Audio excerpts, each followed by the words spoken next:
નામ મનહરભાઈ પટેલ, હું Purushottam farmers ginning and pressing society Jangipura ખાતે છેલ્લા 3 વર્ષથી પ્રમુખ તરીકે સેવા આપું છું. હાલમાં હવામાન ખાતા દ્વારા 3 દિવસની આગાહી કરવામાં આવી છે, એટલે અમારી સંસ્થા જંગીપુરા ખાતે ડાંગરની ખૂબ જ વાહનોની કતાર છે. ખાસ કરીને હવામાન ખાતા દ્વારા આગાહી આપવામાં આવી છે ત્યારે ખેડૂત સભાસદોને મારી નમ્ર અપીલ છે કે આપની પાસે જો સગવડ હોય તો આપના વાહનોની અંદર વોટરપ્રૂફ તાટપત્રી ઢંકાવી આપના વાહનો પોતાના ઘરે રાખવા અપીલ છે. તેમજ જ્યાં મંદિરના કમ્પાઉન્ડમાં આપના વાહન મૂકવામાં આવ્યા હોય તો તે વાહનો પણ એની પર વોટરપ્રૂફ તાટપત્રી ઢાંકવા આપને અપીલ છે.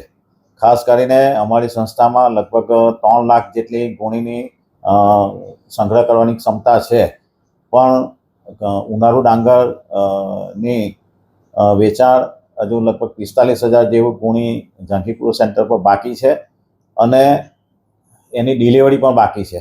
અને બીજું નવું ગોડાઉન બનાવ્યું છે, એની અંદર 50,000 જેટલી ગુણી ભરવાની ક્ષમતા અંદર રાખવામાં આવી છે. એટલે ખેડૂતોને મારી ખાસ અપીલ છે કે ભાઈ તમારું જે ડાંગર ની ગુણી વાહનમાં ભરીને આવ્યો છો એ વાહન ઉપર હવામાન ખાતા દ્વારા આગાહી આપવામાં આવી છે ત્યારે એની પર વોટરપ્રૂફ તાટપત્રી ઢાંકીને લાવવા નમ્ર અપીલ છે. અને જો આપની પાસે પૂરતી જગ્યા હોય, શહેર હોય તો આપને ત્યાં જ 3 દિવસ માટે આપના ઘરે રાખવા આપને વિનંતી કરો છો.